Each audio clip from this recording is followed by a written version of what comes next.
I'm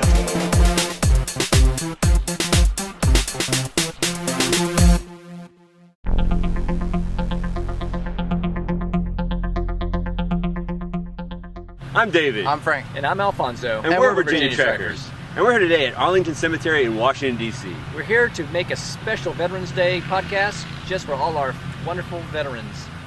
We're going to travel around D.C., show you some of the really cool war memorials, and talk about the battles that our American soldiers fought in.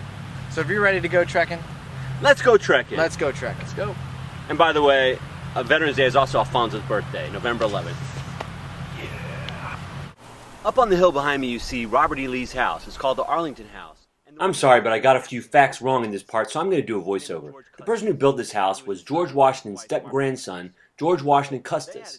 And he and his wife had a daughter who married Robert E. Lee. And they got married right at this house, and this is where they lived until the Civil War broke out. And then General Lee had to retire from the Union to go serve as the General of the Confederates. He said that he could not support an invasion of the South by the Union.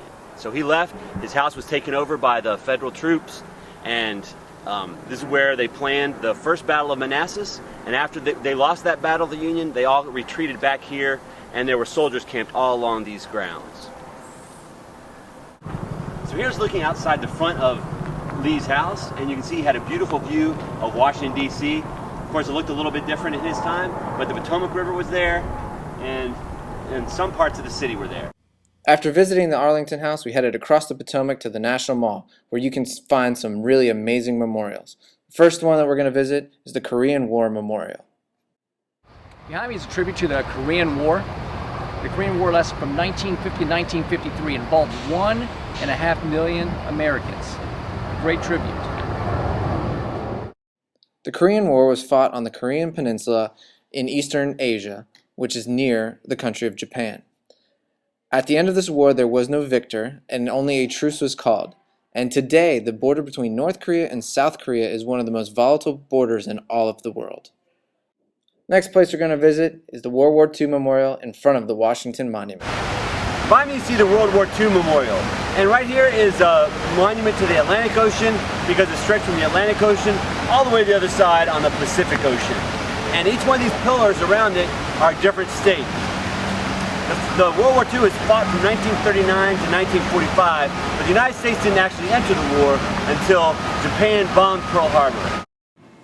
Because World War II was fought in Asia, Africa, and Europe, the number of casualties was enormous. It is estimated that between 45 and 60 million people lost their lives during the war, and the United States lost around 400,000 soldiers. You can learn more about one of the battles of World War II in our Appomattox podcast. And you can see one of the battleships that fought in the war in our USS Wisconsin podcast. The last memorial we're going to visit before heading back to Arlington National Cemetery is the Vietnam Memorial. Behind me is the Vietnam Memorial. And this memorial is pretty unique because it is just that one black wall with nothing but names written on it. The way it works is all the way in the very top, in the middle there, the highest point, you'll find the date of 1959. And right below that will be the first soldier killed during the Vietnam War. And then if you follow the wall straight down, just to the left, you'll find the date of 1975 and the name of the last soldier that was returned home, killed in action, and that person's name is on the wall. So, very powerful thing to walk past and see nothing but black marble and white names. The reason these brave soldiers fought and died in these wars was to secure our freedoms. And one of our freedoms is the right to vote and elect our government. And we actually voted this morning. It's the second Tuesday in November, which is election day. And it's 6:20 right now, and I have to fulfill my obligation as an American and as a citizen to exercise my right to vote. So the guys are going to wait outside here for me, and I'm going to go inside and vote. I'll be right back. And the only reason me and Alfonso aren't voting is because our voting district is in a different location. Yes, it is. But what Dave doesn't know is I already voted. Oh. Alright guys, I've voted. I've exercised my right to vote. I've got my sticker. It's time to go trekking. And while we were in D.C., we saw another example of people exercising their freedoms that have been secured for us by these brave soldiers. Here we are in Freedom Plaza, right near the White House, and people have set up tents here. This is called Occupy D.C.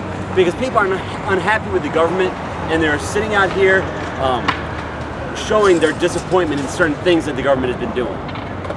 What you need to know is the First Amendment, as you're right, is freedom of speech. This is one reason that we've had soldiers die for us and our freedoms. And this is just a small example of democracy and what those soldiers have died for. Freedom for the USA.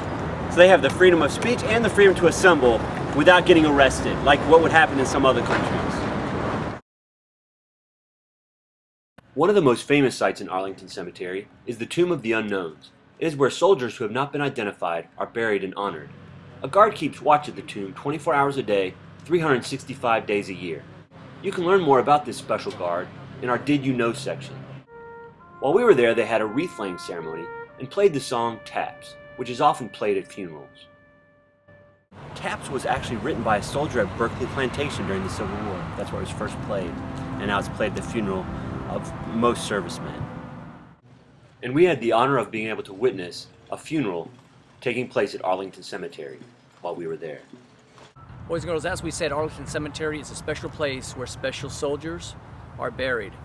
We happen to have come across a burial, and so at this point, out of respect for the families and all the soldiers, we will no longer do any talking, but we will show you how honorable it is to be buried here in Arlington Cemetery.